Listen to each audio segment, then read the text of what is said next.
안녕하세요, 청취자 여러분들. 저는 아웃도어 매장을 운영하고 있는 40대 주부입니다.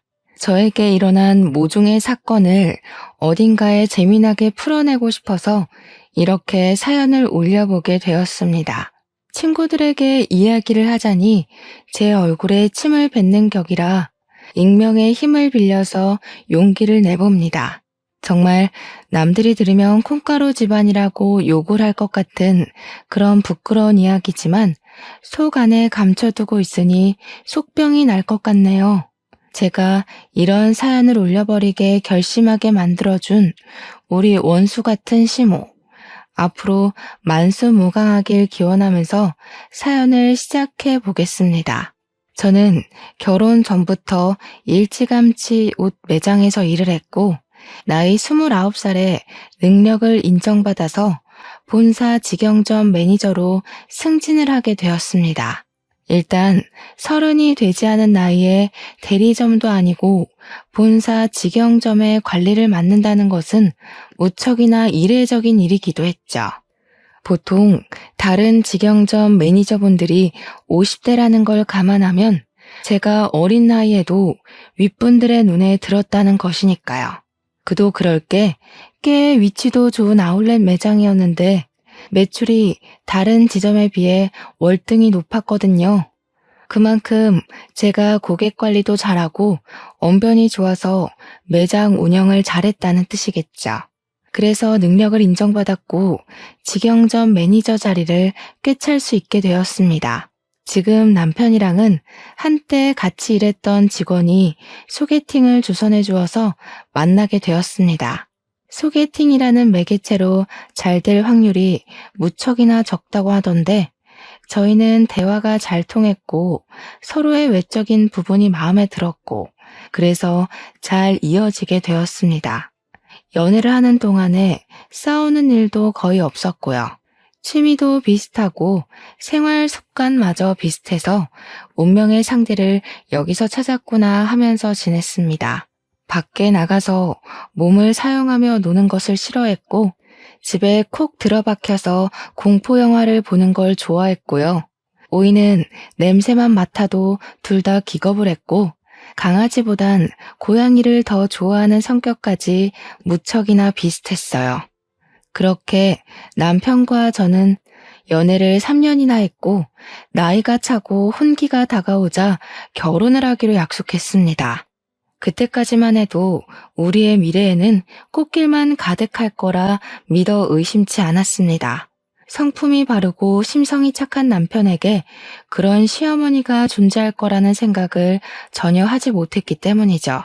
제 인생의 변수 같은 예상치 못한 일이 벌어지기 시작한 건 결혼 허락을 받기 위해 처음으로 시댁에 인사를 드리러 간 날부터 시작이 되었습니다. 남편에게 살짝 언지를 듣긴 했지만 시모의 성격이 그렇게까지 소위 말하는 대박인 사람일 줄 몰랐거든요. 안녕하세요 하고 처음 인사를 드리고 시댁 현관에 발을 들이밀자마자 시모가 딱 그러더라고요. 너는 오늘 손님으로 온 자리니까 손 하나 까딱하지 말고 있어라 하고요.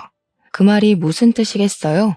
오늘은 손님이니까 가만히 있더라도 다음부터는 아니니까 분주하게 움직여라. 이 소리 아니겠나요? 더 대박인 건 남편보다 먼저 결혼한 남동생이 있었는데 그러니까 동서. 저한테는 동서되는 사람한테 이것저것 죄다 시키더라니까요. 네 형님 될 사람이 오니까 분주하게 일을 하라면서 동서한테 일일이 시키는데 시모는 손 하나 까딱 안 하고 옆에서 지시만 내리더라고요. 살얼음판 걷는 듯한 기분이 들고 속으로 와 이거 큰일 났다. 시집살이 대박으로 시키는 거 아닌가 하면서 눈치만 봤죠. 그런데 더 대박인 건 그런 시모에게 한마디도 지지 않는 동서였다는 거죠. 진짜 보통이 아닌 수준이다 하고 느꼈는데 이 기센 사람들 사이에서 나는 살아남을 수 있는 건가 싶었습니다. 시모가 동서한테 간이 싱겁다 하면 동서는 어머님 소금 주세요. 시모는 동서 째려보면서 거기 있다 하면 손이 안 닿아요.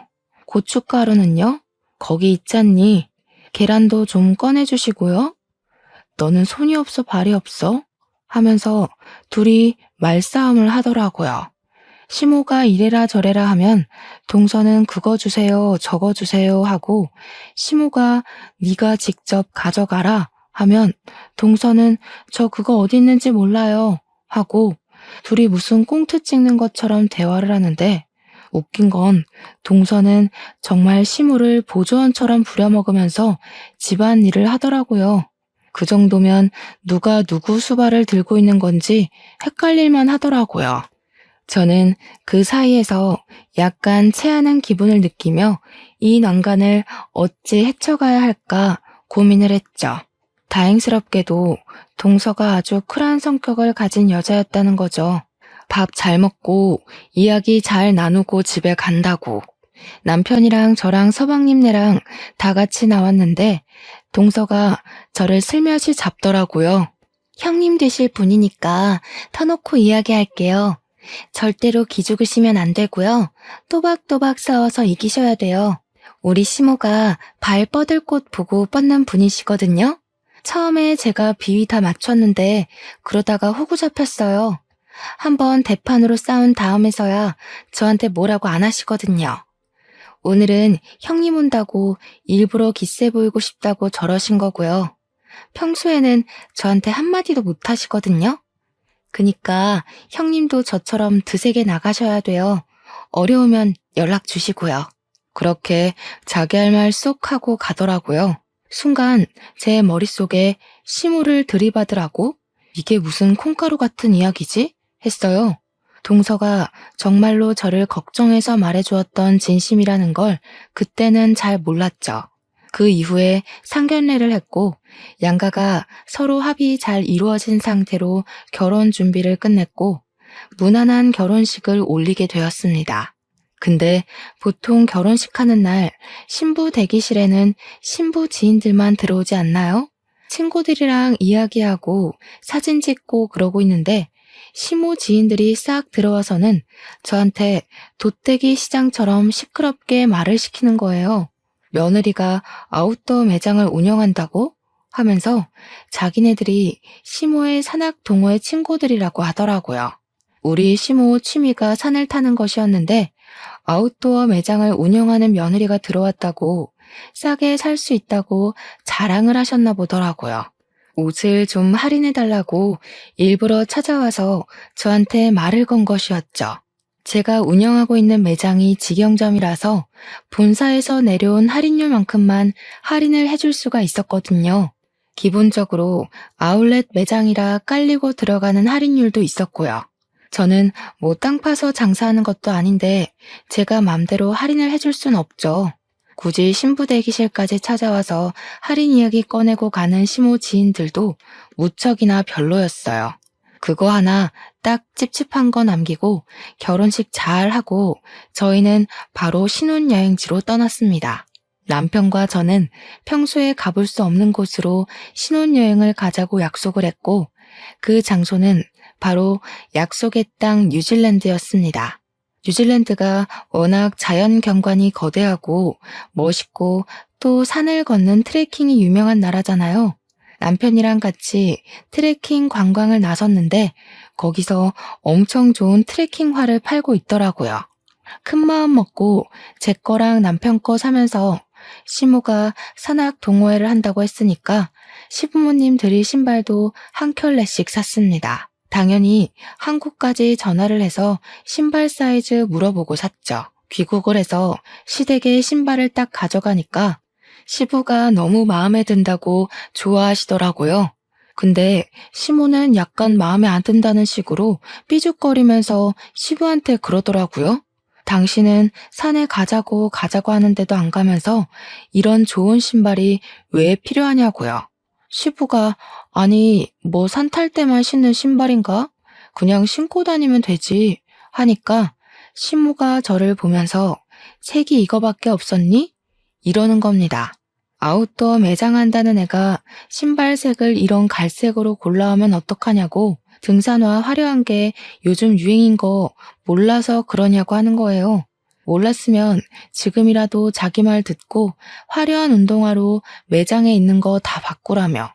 핑크색, 노란색 이런 거 없었냐고 계속 갈색이 뭐야 갈색이 하시더라고요. 그래서 제가 뭐 대충 대꾸했죠. 갈색이어야 더러워져도 별로 티가 안 나죠 하면서요. 산 한 번 타면 신발이 얼마나 더러워지는데 노란색, 핑크색 타령을 하고 있나 싶었습니다. 그러더니 신발을 한번 신어보더니 너무 꽉 맞는 거 아니냐고 한 사이즈 더 큰 걸로 사오지 그랬냐고 타박을 하시대요. 사왔는데도 구시렁거릴 일인가 싶었습니다. 그것도 뉴질랜드에서 사온 거라 교환이나 환불이 될 리도 없는데 참. 근데 그 순간 갑자기 동서의 말이 생각나더라고요. 따박따박 말대꾸를 하라고 했던 거요. 그래서 시모한테 웃으면서 이야기를 건넸죠. 마음에 안 드시는 거냐고요. 그러니까 시모가 냉큼 좋기는 한데 너네 매장에도 좋은 거 있지 않니? 핑크색. 이러시대요. 느낌이 딱 오더라고요. 이 신발도 가지고 매장에 들어온 새 신발 하나 더 챙기려는 속셈이구나 싶었던 거죠. 그래서 저는 눈치 없는 애처럼 그 신발 마음에 안 드시면 그냥 저 달라고 했어요. 제가 2개 신겠다고요. 그러고는 셀쭉하게 말했죠. 선물을 해드려봤자 불평만 하시니까 다음부터는 챙기지 말아야겠다 하고요. 시모가 저한테 뭘 그렇게까지 이야기를 하냐고 우리 매장에 있는 신발 하나 더 얹어주면 되는 거 아니냐고 하더라고요. 그래서 매장에 있는 신발 5% 할인해드리겠다고 하니까 가족끼리 신발 하나 못 주냐고 구시렁구시렁. 신발 이미 사드렸구만 뭘 그렇게 욕심을 내는지 참. 하루는 출근해서 매대 정리하면서 매출을 확인하고 있었습니다. 말일까지 제대로 정산해 놓지 않으면 꼭 중간에 구멍이 나는 일이 있더라고요. 이리저리 매출 전표 보면서 재고랑 같이 확인하고 있는데 시끌벅적한 소리가 입구에서부터 들리더라고요. 보니까 시모가 산악 동호회 친구들을 잔뜩 끌고 찾아온 것이었습니다. 낯이 익다 싶었는데 신부 대기실에 와서 할인 이야기를 하고 갔던 그 친구들 얼굴이 딱 떠오른 거였죠. 저한테 매장 구경 좀 하러 왔어 하더니 바람막이 입어보고 획 던지고 모자 써보고 뒤집어서 놓고 신발까지 신어보고 난리를 치더라고요. 우리 직원의 눈빛이 와 저거 언제 치우지? 하는 눈빛이던데 제가 다 민망하더라고요. 그러더니 다들 양말 한 켤레씩 들고 와서는 등산 양말 사러 온 거라고 할인을 팍팍 넣어달래요. 고작 5,000원짜리 양말 사면서 할인은 무슨 할인인가요? 시모가 저를 쓱 보더니 원래 양말 같은 건 사은품으로 나가는 거 있지 않냐고 그거나 좀 달래요. 6명이 거 3만원어치 사가면서 사은품 달라고 말하는 게 양심적으로 가능한 일인가요? 그래서 제가 어머님 양말 사은품은 20만 원 이상 구매하셨을 때 나가는 거라 양말 6켤레 산 걸로는 턱도 없어요 하면서 웃었어요. 일부러 하하호호 웃으면서 이야기하니까 시모도 민망했는지 가족끼리 빡빡하게 군다고 그냥 속갯말 삼키대요. 저도 땅 파서 장사하는 거 아니잖아요 하면서 시모 친구들 보면서 이해하시죠? 가격이 맞아야. 이러니까 시모 친구들도 민망했나 봐요. 저한테 나중에 우리가 와서 제대로 팔아줄게 하면서 어색한 얼굴을 하고 돌아가시더라고요. 여기서 끝날 줄 알았던 우리 시모의 진상짓은 지금부터 시작이었습니다.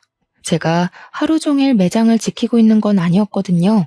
본사에 회의를 하러 가야 할 때도 있고 쉬는 날도 존재하니까요.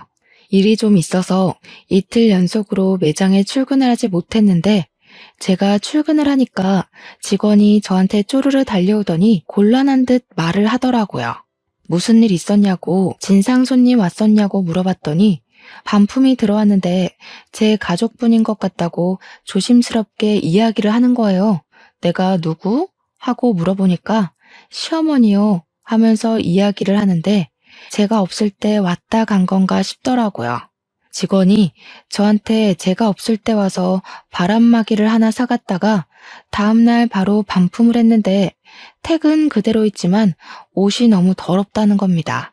순간 그게 무슨 소리인가 싶어서 옷 상태를 보려고 반품 들어온 물건을 확인하는데 옷이 진짜 새 옷이 아니었어요. 옷을 사가서 바로 입고 등산을 갔다가 그대로 환불이라도 한 건지 옷에서 땀 냄새가 나는 거예요. 그래서 직원한테 설마 이거 취소해줬냐고 물어보니까 직원이 난처하다는 얼굴로 자기가 매니저 시어머니라고 박박 우기면서 제가 해주라고 했다고 했대요. 그러면서 어떡해요? 저 실수한 거예요? 하는데 직원이 무슨 잘못이 있겠어요? 아니라고 괜찮다고 하고 곧 제가 떠안게 됐죠. 퇴근하자마자 옷을 들고 시댁에 가서 시모한테 획 던졌어요. 이게 뭐냐고 모른 척하면서 묻길래 뭐긴 뭐냐고 우리 옷 사가서 입고 반품하셨다면서요? 하면서 일부러 큰 소리로 이야기를 했습니다. 시부가 빤히 보고 있었으니까 일부러 들으라는 듯이 이야기하니까 시모가 시치미를 뚝 떼더라고요. 자기는 그런 적 없다고 옷을 사가서 반품한 건 맞는데 입고 돌아다닌 적은 없대요. 그러면서 그 직원 진짜 웃기는 계집애라고 자기가 옷 관리를 못한 걸 가지고 매출 늘리려고 일부러 거짓말 치는 거 아니냐면서 몰아가는 겁니다. 제가 일일이 옷을 보여주면서 여기에는 흙이 묻었고 여기에는 스크래치가 생겼다고 누가 봐도 입고 산탄 것 같은데 무슨 소리냐고 했죠. 제가 화가 나서 이 옷 결제하게 빨리 카드를 주시던가 현금을 달라고 했어요. 시모는 자기는 그런 적 없으니까 못 준다고 강짜를 부리더라고요. 원래 소비자 보호법에 의거해서 14일 이내로 환불되는 거 아니냐고 진상을 부리는 겁니다. 그래서 그거는 옷이 상하지 않았을 때 이야기고 지금은 상했으니까 해당 사항 없다고 돈 달라고 했어요. 씩씩거리면서 죽어도 못 준다는 식으로 이야기를 하는데 듣고 있던 시부가 무슨 그런 파렴치한 짓을 하냐고 저한테 현금을 주시더라고요. 시부라도 정상이라서 다행이지 시모의 진상짓은 넌덜머리가 났습니다. 저한테 가족끼리 왜 그렇게 빡빡하게 구냐며 대충 세탁해서 팔면 되지 하는데 열이 오르더군요. 그러고 한동안 조용한 것 같더니 한 달 뒤에 제가 쉬는 날 우리 시모가 와서 옷을 또 사가지고 가서는 반품을 했대요. 직원한테 이번에도 옷이 더럽냐고 물어보니까 그건 아닌데 하면서 말꼬리를 흐리더라고요. 무슨 일이냐 하니까 옷을 30만 원치를 사가서 바로 반품을 하긴 했는데 사은품으로 증정되는 등산 모자랑 양말은 쏙 빼놓고 환불했다는 겁니다. 그거는 사은품이니까 자기 거 아니냐고 사은품까지 반납을 해야 하는 거냐 어차피 증정품 아니냐 하면서 안 주더래요. 양말하고 모자는 이미 자기가 신었으니까 그냥 자기가 갖겠다고 하면서 매니저 시어머니야 했다는 겁니다. 당연히 그 말을 듣는데 제가 열이 받지 않겠습니까? 또 시댁으로 찾아갔죠. 신모가 보자마자 이번에는 안 입고 반품했다고 당당하게 말하길래 사은품은 왜 챙겨가서 돌려주지 않냐고 했습니다. 사은품이요. 저희도 공짜로 나눠주는 거 아니고요. 매장에서 돈 주고 사서 고객들한테 감사한 마음에 드리는 거예요. 근데 어머님께서 그렇게 쏠랑 사은품만 챙겨가시면 다른 고객님 한 분은 그 사은품을 받을 수가 없잖아요. 우리가 땅 파서 장사하는 거 아니라고 몇 번을 말씀드려요? 저희 매장에 찾아오지 마세요. 어머님한테는 저 더 이상 물건 안 팔겠습니다. 우리 직원한테도 말해놨으니까 다음에 또 오시면 경찰 부르던가 할 거예요. 아시겠어요? 그렇게 이야기를 하니까 시모가 저한테 씩씩거리면서 너 내가 무서운 줄 모르고 막 나가는구나 하는 겁니다. 저도 참지 않고 버럭하면서 이야기를 했죠. 무섭긴 누가 무섭냐고요. 시모가 갑인 줄 알고 그러냐고. 나한테 무서운 건 우리 회사 사장님 말고 없다고. 이러다가 내가 잘리게 생겼는데 뭐가 어쩌고 어째요? 하면서요. 일부러 시모 자존심 상하라고 내가 시모 아들보다 돈 더 많이 번다고 고작 중소기업 과장이 나보다 더 능력이 있겠냐, 뭐가 있겠냐고요 했죠. 시모도 지지 않고 저한테 지금 우리 아들 무시하냐고 소리를 지르길래 시모가 잘하면 내가 무시할 일이 뭐가 있겠냐고 맞받아쳤어요. 시모가 나한테 잘하면 나도 당연히 시모 아들한테 잘하지 않겠냐고 하니까 입만 삐죽이고 아무 말도 못하더라고요. 옆에서 보고 있던 시부가 저한테 말 잘했다고 시모한테는 왜 안 하던 짓을 자꾸 해서 며느리 쪽팔리게 만드냐고 한 소리 하셨어요. 시모가 시부를 보면서 이 집안에 자기 편은 하나도 없다고 밖에 나가서 자기 편 만들어 와야겠다고 하더라고요. 이걸 그냥 나만 알고 있어야 하나 고민을 하다가 결국 동서한테 전화를 걸어서 이야기를 했죠. 그러니까 동서가 엄청 잘한 거라고 그렇게 100번을 말해야 겨우겨우 알아듣는다고 하더라고요.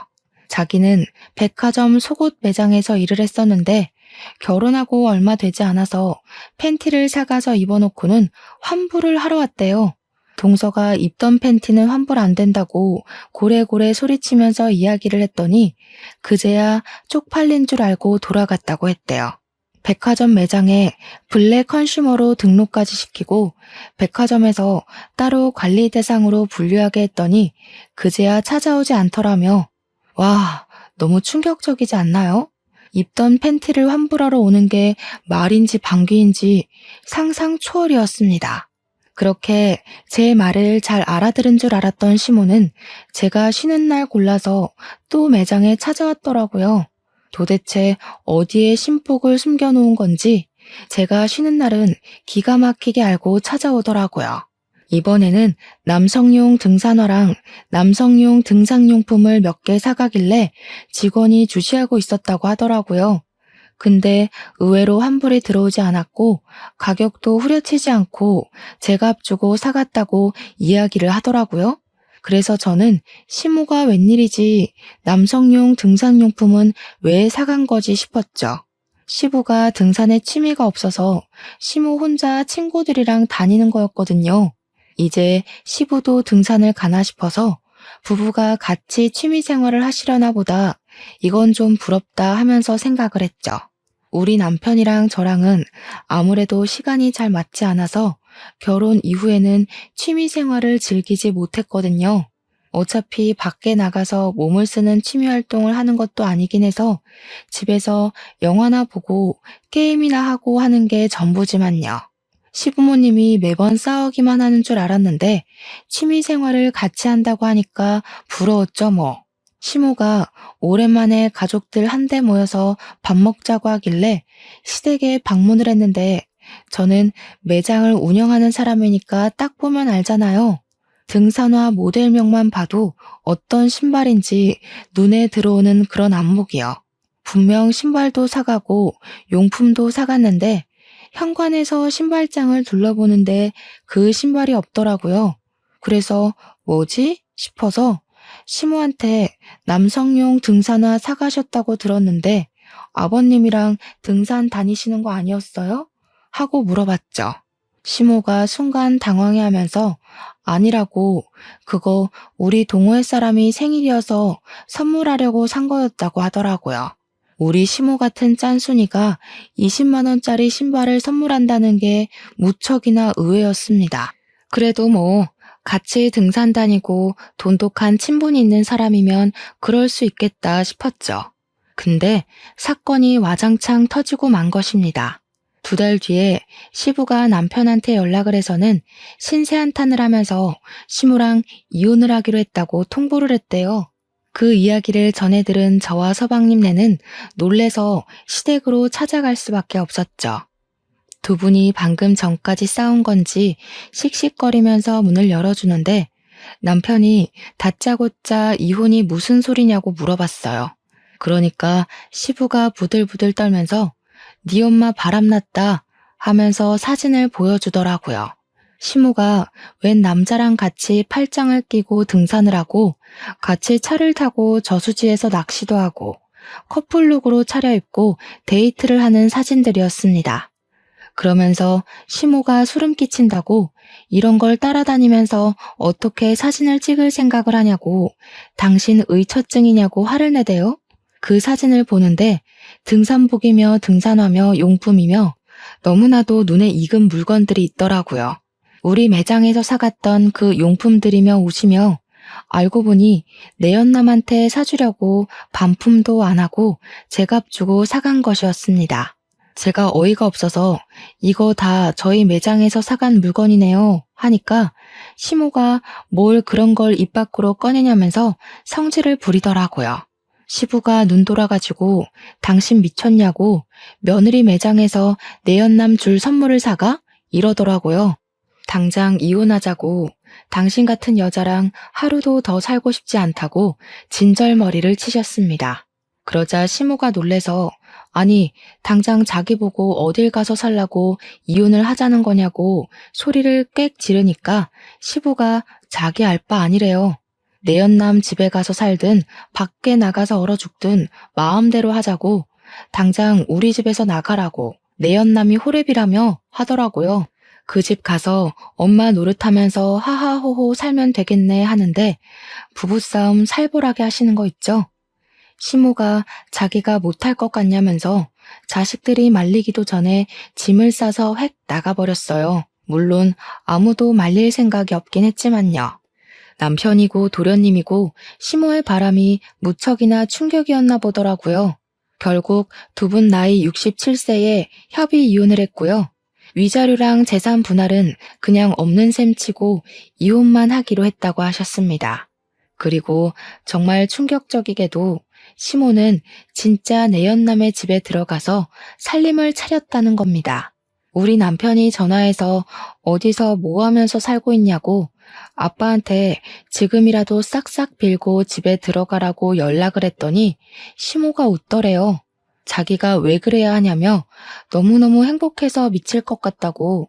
더 충격적인 건 내연남의 딸을 우리 딸 하면서 부른다는 겁니다.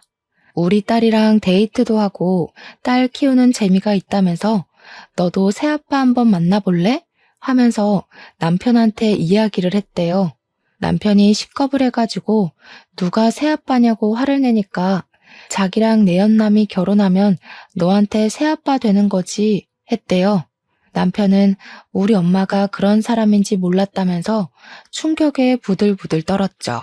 그런데 더 충격적인 건 아직 남아 있습니다. 시모가 어느 날 우리 부부하고 서방님네 부부를 불러서 같이 밥 먹자고 식당에 데려가셨어요. 좀 고급진 그런 식당 있잖아요. 룸으로 딱딱 막혀있는. 불러서 나갔더니 거기에 시모만 있는 게 아니라 웬 여자랑 시모 내연남이 떡하니 자리 잡고 있더라고요. 시모가 그 여자애한테 인사하라고 너네 오빠랑 올케 언니들이야 하면서 우리 보고는 얘가 신우되는 아이니까 친하게 지내라고 하는 겁니다. 우리 넷은 자리에 앉지도 못하고 어이가 없어서 숨만 쉬고 있었는데 시모가 그러더라고요. 오늘 너네 새아버지 생신이시거든. 자식들하고 며느리하고 자랑도 좀 할 겸 친해지라고 불렀어. 아이고, 든든한 아들이 둘이나 생겨서 노후 걱정 없이 편안하겠어. 둘이 북치고 장구치고 다 하는데 정신 나간 거 아닙니까? 우리 남편이 열이 받아서 눈에 핏발을 세운 채로 이야기를 했죠. 누가 누구 노후를 책임진다고 이런 개소리를 정성스럽게 하십니까? 어머, 얘. 못 배워먹은 사람처럼 새아버지한테 그게 무슨 말버릇이니? 당장 사과드려. 남편이랑 서방님은 사과는 무슨 얼어 죽을 사과냐고 이런 자리인지 모르고 나온 거니까 두 번 다신 이런 자리 만들지 말라고 엄포를 놓았습니다. 한 번만 더 이런 경우 없는 짓 하면 신무고 나발이고 인연 끊겠다고 선언을 했죠. 뒤돌아서 나오는데 시모가 막 뛰어나오더라고요. 제일 뒤에 걷고 있던 제가 만만한지 저를 딱 붙잡고는 사정을 하더라고요. 얘, 돈 좀 주고 가라. 우리 아들들이 낼 거라고 내가 설레발 다 쳐놨는데 일부러 비싼 집으로 골라왔는데 내 체면은 살려줘야 하지 않겠니? 저 지갑 안 들고 왔는데요. 어머님이 불러내신 거라 당연히 어머님이 사주시는 건 줄 알고 지갑 안 들고 왔죠. 야, 너네 버르장머리 없이 뭐 하는 거야? 당연히 자식들이 사야지 내가 돈이 어딨어. 아까 방에 있던 어머님이 좋아 죽겠다고 했던 내연남 딸한테 내라고 하세요. 뭐? 내연남 딸? 너한테는 시누이야. 어머, 저한테 왜 시누이예요? 우리 남편이랑 저 여자랑은 가족이 아닌데요. 그러고는 재빨리 식당을 빠져나왔습니다. 우리 남편은 완전 열이 받아가지고 엄마가 저렇게 파렴치한 인간인 줄 몰랐다고 어떻게 저런 짓을 할 수 있냐고 시부가 불쌍하다고 난리였어요. 그런데 여기서 일이 끝났으면 제가 사연을 쓰지도 않았겠죠. 더 파렴치한 일은 그 뒤에 벌어지게 되었습니다. 제가 글쎄 생각지도 못했던 갑상선암에 걸리게 된 것입니다. 임신을 준비하던 도중 수치가 이상하다는 종합검진 결과에 놀라서 큰 병원을 찾아가니 갑상선암이라고 하더라고요. 물론 완치율도 높고 다른 사람들보다 훨씬 더 빠르게 발견을 하게 되어서 수술만 하면 괜찮을 거라고 하더라고요. 평생 약을 달고 살아야 해서 한동안 임신 계획은 가지면 안 된다고 했지만 그 이외에는 아무 문제도 없을 거라고 저를 안심시켜 주었습니다. 의사의 조언에 따라서 수술 날짜까지 빠르게 잡고 났는데 그래도 제가 암이라는 사실은 변하지가 않잖아요. 남편과 저는 한동안 마음을 추스르느라 바빴습니다. 치료와 수술을 해야 하는 바람에 어쩔 수 없이 한동안 일을 쉬어야 하는 처지에 달했고 매장 관리는 결국 다른 사람에게 넘기게 되었습니다. 본사에서는 수술 이후 경과가 좋아지면 다른 매장을 주겠다고 했지만 제 첫 매장이다 보니 애착이 가는 건 어쩔 수 없었어요. 그래도 피곤하면 안 되고 컨디션 조절을 잘 해야 한다고 해서 일을 할 수 없게 되었죠. 인수인계까지 마치고 본격적으로 치료가 시작되는 주까지 일을 도와주기로 했습니다. 본사에서는 일단 퇴직을 하게 되는 것이라 퇴직금까지 받아갈 수 있었습니다. 집에서 쉬려고 하니까 영 좀이 쑤시더라고요. 그런 와중에 무슨 일 때문에 매장을 방문했는지 모르겠지만 시모가 또 그 매장에 방문을 했나 보더라고요. 직원에게 연락이 왔는데 당당하게 들어가서 내가 여기 매니저 시어머니인데 했다는 겁니다. 그런데 매니저가 변경이 되었잖아요? 새로 들어온 매니저가 저는 시어머니가 없는데요? 한 거죠. 시모가 놀래서 우리 며느리 어디 갔냐고 하니 직원이 모르셨냐고 몸이 안 좋아서 퇴직을 하셨다고 이야기를 한 겁니다. 저한테 혹시 실수한 거 아니냐고 연락이 온 건데 그냥 잘했다고 했어요. 시모는 머리를 그때부터 굴리기 시작했나 봐요. 쉬는 것도 아니고 퇴직이라고 하니까 어디 아파도 단단히 아프구나, 죽을 병이라도 걸렸나 싶었던 거죠. 우리 남편한테 전화해서는 걱정스러운 말투로 우리 며느리 어디가 아픈 거냐고, 큰 병이냐고 꼬치꼬치 캐묻고 난리를 쳤대요. 며느리 건강 걱정 한 번 안 할 것처럼 굴던 사람이 막 걱정돼 죽겠다고 이야기를 하니까 남편도 마음이 좀 풀어졌나 봐요. 큰 병은 아니라고 초기에 발견해서 수술만 하면 된다고 갑상선암이라고 이야기를 한 거죠. 그러니까 걱정 마시라고 다 괜찮아질 거라고 이야기를 했더니 그제야 아 그러니? 알겠다 하고 전화를 뚝 끊더래요. 걱정했던 것 치고는 너무 빠르게 알겠다고 하고 전화를 끊어서 좀 찝찝하다고 하더라고요. 알겠다고 시모한테 연락 오면 말해주겠다고 남편에게 이야기를 한 뒤 집안일을 좀 하고 쉬고 있었어요.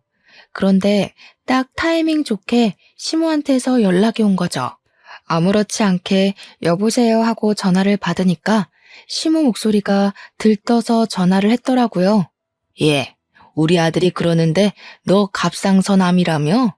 내가 좀 알아보니까 그거 수술비도 별로 안 비싸고 예후들도 다 좋다고 하더라. 거기다가 너 퇴직금까지 빵빵하게 받고서는 일 그만뒀다고 하더라. 어디 아픈 데는 없냐, 몸은 좀 괜찮냐 물어볼 줄 알았는데 영 딴소리만 나오길래 그래서요? 하고 대꾸를 했죠. 그러니까 전화로 할 이야기는 아닌 것 같다고 이따가 집으로 찾아오겠다고 하고 끊더라고요. 영 기분이 쎄해서 남편한테도 이야기를 하니까 퇴근하자마자 집으로 가겠다고 하더니 정말 날아왔는지 평소보다 일찍 왔더라고요. 남편이랑 집에서 저녁 먹고 쉬고 있는데 시모가 대뜸 집으로 찾아온 겁니다. 너 보험금 얼마 나왔어? 보험은 좀 들어놨지? 퇴직금은 얼마 받았니? 아픈 사람 붙잡고 웬 돈 이야기야?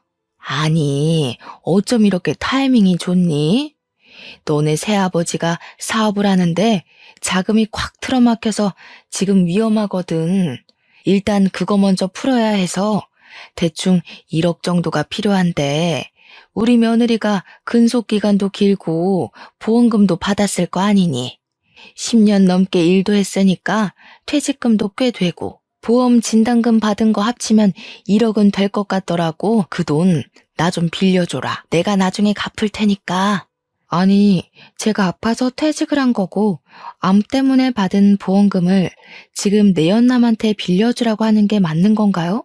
이게 바로 정신 나간 소리 중에 제대로 정신 나간 소리 아니겠습니까? 저는 어이가 없어서 바로 시모한테 세게 들이박았습니다.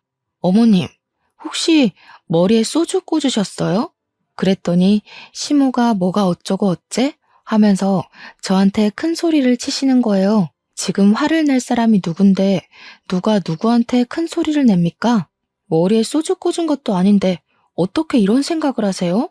다른 것도 아니고 제가 암에 걸려서 투병을 시작했는데 보험금을 달라고요? 그것도 저한테는 생판남이나 다름없는 어머님 내연남 사업 자금을 위해서요? 예, 생판남은 무슨 남이니? 이 일만 해결하면 우리 결혼할 거야. 그럼 너한테도 새 시아버지가 되는 거 아니겠니? 어떻게 내연남이라고 할 수 있어? 어머님이 바람 피우신 건 맞잖아요. 지금도 어쨌든 호적 정리도 안 돼서 그냥 단순 동거남인 거고요. 그 나이 먹고 아픈 며느리한테 이런 말 하는 거 부끄럽지도 않으세요? 저 같으면 쪽팔려서라도 이런 부탁 못할 것 같아요. 제 말이 끝나기 무섭게 남편이 부들부들 떨더라고요. 시모한테 목소리 쫙 내리깔고 이야기를 하는데 처음 보는 남편의 모습이어서 너무나도 놀랬습니다. 섬뜩하리만치 목소리를 내는데 진짜 사신이 나타난 기분이었어요. 엄마, 나 진짜 엄마한테 너무나도 실망이 크다.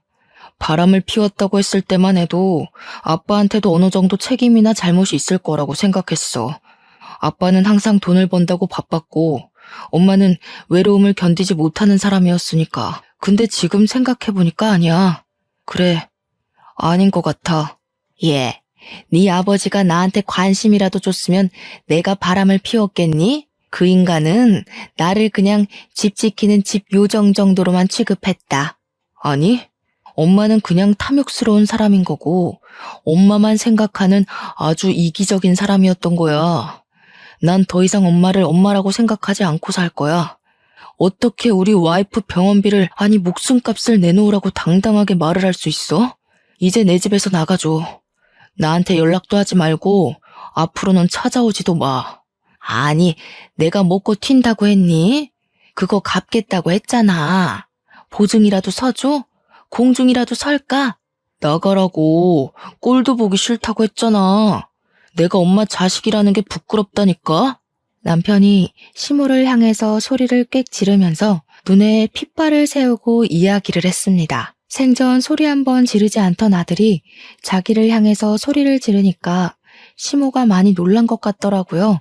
아니, 왜 소리를 지르고 그러냐면서 자기도 이제 너를 자식으로 생각 안 하고 살 거라고 괜히 자존심을 부렸어요. 더럽고 치사하다고 끝까지 구시렁거리면서 집 밖으로 나가더라고요. 남편은 그날 혼자 화장실에 틀어박혀서 나오질 않더라고요. 저한테 보여주기 부끄러운 모습이었는지 제가 잠자리에 들고 나서야 나와서 자더라고요. 조금 울었는지 다음날 눈이 부어있던데 저도 남편이 얼마나 수치스럽고 화가 날지 가늠이 돼서 더 이상 말을 꺼내지 않았습니다. 아무리 그래도 친모가 그런 식으로까지 나올 거라고는 생각도 못했겠죠. 옆에서 지켜보는 저도 사람이 아니다 싶었는데 친모를 바라보는 우리 남편은 얼마나 속이 터졌을까요? 저는 말없이 남편 옆을 지키면서 힘이 되어주기로 했죠. 제가 암과 싸우면서 남편이 제 옆을 지켜주기로 한 것처럼요. 그리고 며칠 뒤에 동서에게서 연락이 왔습니다. 형님, 시모가 1억을 빌려달라고 저한테 찾아왔던데 형님한테도 그랬어요? 그거 빌려준 거 아니지? 어쩜 그 부탁을 동서한테까지 찾아가서 했대? 형님, 저희가 여윳돈 1억이 어디 있겠어요. 저한테 뭐라는 줄 아세요? 형님 암보험금이랑 퇴직금 달라고 했더니 2년을 끊자고 했다면서 형님이랑 아주버님이랑 아주 쌍으로 못된 것들이라고 당당하게 이야기를 하시더라고요. 남편이랑 저랑 그 소리 듣고 정신 나간 거 아니냐고, 남편이 노망났냐고 썩 꺼지라고 했지 뭐예요? 우리 남편은 앞으로 얼굴 안 보고 살 거라고 연락도 하지 말고 찾아오지도 말라고 했어. 동선에는 우리도 똑같아요. 이미 아주버님이 남편한테 미리 이야기를 했었나 봐요. 돈 빌려달라고 찾아오면 집에 들이지도 말고 쫓아내라고요. 우리 남편이 아주버님 말이라면 껌뻑 죽잖아요. 집에 들어오지도 못하고 쫓겨나셨어요. 저는 동서한테 그래 다행이다, 잘했어 하고 칭찬을 해줬습니다. 우리 부부는 시모를 없는 사람이다 생각하고 지내기로 했다고 동선에도 그렇게 하라고 전했죠. 그러니까 동서가 마지막으로 딱 그 말을 하대요. 사람이 욕심부리고 이기적으로 굴면서 자기 생각만 하고 살 때 알아봤어야 했다고요. 그렇게 통화를 마무리하고 나서 저도 마음을 완벽하게 비웠습니다. 그 뒤로 한동안 조용했던 일상을 보내고 수술을 받고 회복을 하던 와중이었습니다. 수술 후 2개월이 지나기도 했고 오랜만에 시부한테 반찬이나 가져다 드리려고 보자기에 반찬통을 싸서 시댁에 찾아갔어요. 그런데 시댁 문간 앞에서 시모가 울고불고 그러고 있더라고요. 문은 꽉 닫혀 있고. 시모가 저를 쓱 보더니 퉁퉁 부은 눈으로 반찬 싸들고 온 거냐고 잘 됐다고 문 좀 열어보라고 하더라고요. 제가 미쳤다고 시부가 닫아둔 문을 열겠습니까? 바로 경찰을 불렀습니다. 경찰차가 요란한 소리를 내면서 찾아왔고 시모는 저한테 네가 부른 거냐고 사색이 되어서 묻더라고요. 집 앞에 경찰차가 오고 소란스러워지니 그제야 시부가 문을 열어줬어요. 저한테 경찰 부른 거야? 하길래 네 했더니 시부가 잘했다고 칭찬을 해주셨습니다. 경찰 양반, 저 망할 옆에 내가 남의 집에 주거 침입하려고 했으니 잡아가시오. 아니 여보, 남의 집이라니 어떻게 이 집이 남의 집이야? 우리 집이지. 오호, 이혼을 했으면 남이지. 그 동거남은 어쩌고 여기 와서 같이 살자고 한 번만 봐달라며 울고불고 빌어?